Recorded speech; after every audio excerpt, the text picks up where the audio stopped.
भगवान श्री कृष्ण को हिंदू धर्म में विष्णु को पूर्णावतार माना जाता है। वे 16 कलाओं से युक्त 64 विद्याओं में पारंगत थे। वे प्रेम और युद्ध दोनों में ही कुशल थे। उनके बचपन का नाम कन्हैया था, जिन्हें प्यार से लोग कान्हा कहते थे। आओ जानते हैं उनके बचपन के 15 घटनाक्रमों को। उनका कृष्ण नाम ऋषि गर्ग ने रखा था। नंबर 1, श्री कृष्ण का जन्म मथुरा के कारावास में रात्रि को हुआ था। कारावास ने निकालकर उनके पिता रातों रात उन्हें गोकुल में नंदराय के यहाँ छोड़ आए थे।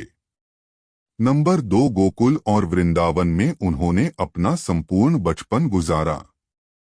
इस दौरान उन्होंने कंस के द्वारा उन्हें मारने के लिए भेजे गए पूजना, कागासुर, श्रीधर तांत्रिक, उत्कच, बकासुर, अघासुर, त्रिणासुर आदि का अपनी माया से वध कर दिया था। नंबर 3, गोकुल और वृंदावन रहते हुए ही उन्होंने अपनी कई लीलाएं रची। माता यशोदा से जब गोपियों ने उनके मिट्टी खाने की शिकायत की तो यशोदा ने डांटते हुए मुंह खोलने के लिए, फिर जब उन्होंने मुंह खोला तो यशोदा को मुंह में ब्रह्मांड नजर आने लगा। यह लीला देखकर वह भयभीत हो गई थी। नंबर 4, बचपन में ही एक बार उनको उनकी माता यशोदा ने उन्हें ओखल से बांध दिया था। तब उन्होंने उनके जाने के बाद उस ओखल को खींचकर आंगन में लगे 2 वृक्षों को उखाड़ दिया था।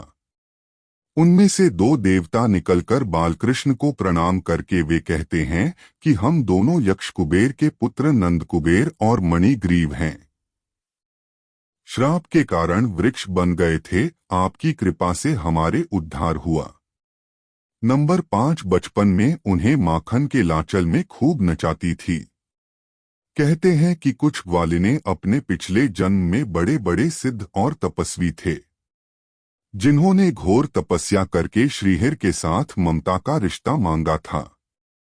यही कारण था कि वे सभी ग्वालिनें उन्हें माता जैसा प्रेम देती थीं और उनके साथ नृत्य करती थीं।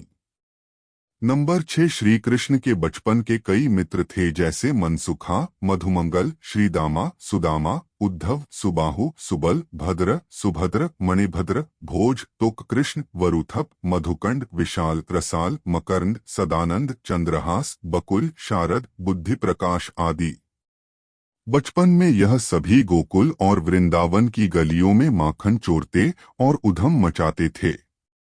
बाल सखियों में चंद्रावली, श्यामा, शैव्या, पद्या, राधा, ललिता, विशाखा तथा भद्रा आदि के नाम लिए जाते हैं।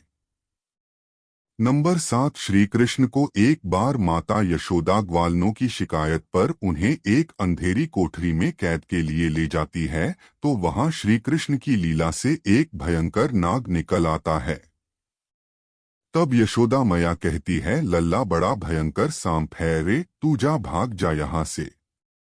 तब कान्हा कहते हैं कि नहीं, मैं सांप के सामने अपनी मैया को छोड़कर कैसे भाग जाऊं। यह सुनकर मैया भावुक हो जाती है। फिर श्री कृष्ण के संकेत से यह सांप वहां से उन्हें नमस्कार करके चला जाता है। नंबर 8, धनवा नाम का एक बंसी बेचने वाला श्री कृष्ण को बांसुरी देता है, तो वे उस पर पहली बार मधुर धुन छोड़ते हैं, जिससे वह बंसी बेचने वाला मंत्रमुग्ध हो जाता है। उसी समय से श्री कृष्ण बांसुरी बजने वाले बन जाते हैं। उनकी बांसुरी की धुन पर गोपिकाएं और पूरा गोकुल बेसुध हो जाता था। नंबर 9, श्री कृष्ण का राधा से मिलन उस वक्त होता है जबकि राधा के पिता वृषभानुजी बरसाने से उनके घर फाग उत्सव का आयोजन करने के लिए विचार विमर्श करने आते हैं। कुछ लोग कहते हैं कि राधा ने श्री कृष्ण को पहली बार तब देखा था जबकि वह उखल से बंधे थे। कुछ लोगों के अनुसार श्री कृष्ण और राधा का मिलन गोकुल और बरसाना के बीच हुए फाग उत्सव के दौरान हुआ था और दोनों में प्रेम हो गया था। नंबर 10 कहते हैं कि एक बार श्री कृष्ण ने एक फल बेचने वाली से उनसे सारे फल ले लिए थे और बदले में मुट्ठी भर धान दे दिया था। फलवाली इससे ही संतुष्ट होकर चली गई था परंतु जब उसने घर जाकर अपनी पोटली में बंधे धान को खोला तो उसमें से हीरे मोती निकले थे।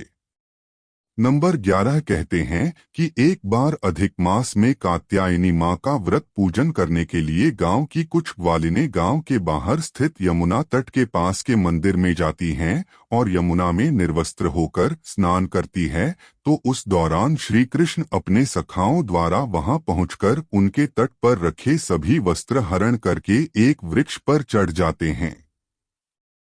जब ग्वालनों को ये पता चलता है तो वे वृक्ष पर बैठे श्री कृष्ण से अपने वस्त्र देने की मांग करती है।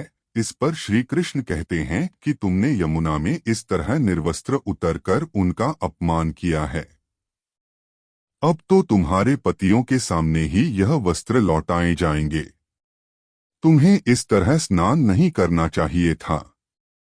तब उनका मित्र मनसुखा कहता है कि वचन दो कि फिर कभी नदी में निर्वस्त्र होकर स्नान नहीं करोगी और हमारी शिकायतें हमारी माताओं से नहीं करोगी।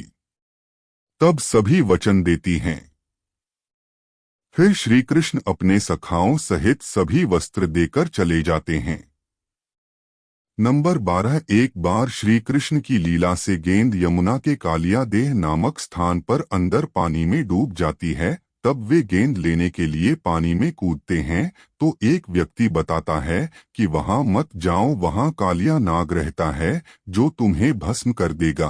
परंतु श्री कृष्ण नहीं मानते हैं और नदी में कूद जाते हैं और भीतर कालिया नाग का दमन करके उसे यमुना जी के रास्ते समुद्र के मध्य रमणक द्वीप पर जाने का आदेश देकर अपनी गेंद ले आते हैं। नंबर 13 श्री कृष्ण ने बचपन में ही गोकुल और वृंदावन में इंद्रदेव की पूजा और उसका इंद्रोत्सव यह कहकर बंद करवा दिया थी कि यह अहंकारी देव है और यह कोई न्यायकर्ता नहीं है। उसी दौरान कृष्ण और बलराम दोनों का तुलादान होता है।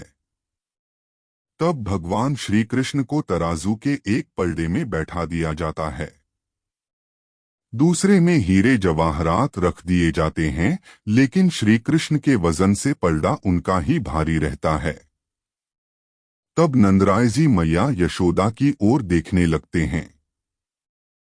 फिर वे कहते हैं एक थैला और लाओ।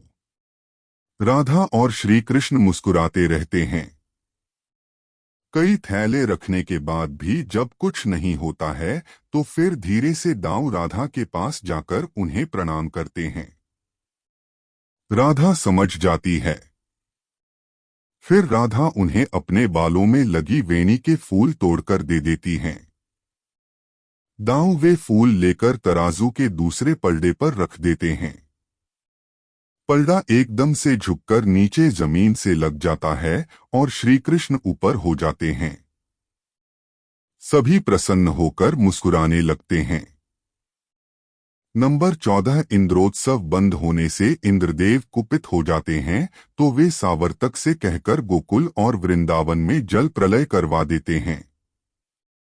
ऐसे में श्री कृष्ण सभी ग्रामवासियों को बचाने के लिए गोवर्धन पर्वत अपनी अंगुली पर उठा लेते हैं और सभी गांव वालों को उसके भीतर आने का कहते हैं। यह देखकर इंद्र और सभी देवता दंग रह जाते हैं। अंत में इंद्र हारकर उनकी शरण में आ जाता है। तभी से गोवर्धन पूजा का प्रारंभ भी हो जाता है। नंबर 15 इस तरह श्री कृष्ण अपने बचपन में कई तरह की लीलाएं करते हैं। अंत में मथुरा में जाने से पूर्व श्री कृष्ण राधा और उनकी सखियों संग अंतिम महारास करते हैं। इस महारास की चर्चा पुराणों के अलावा भक्तिकाल के कई कवियों ने की है। मथुरा जाने के बाद वे पहले कुब्जा का उद्धार करते हैं, फिर शिव का धनुष तोड़ते हैं और अंत में कंस का वध करते हैं। बाद में वे सांदीपनी ऋषि के आश्रम में पढ़ने के लिए चले जाते हैं। कंस वध के बाद उनकी बाल लीलाएं समाप्त हो जाती है। वीडियो अगर अच्छी लगी तो लाइक करें और कमेंट बॉक्स में जय श्री कृष्णा लिखें।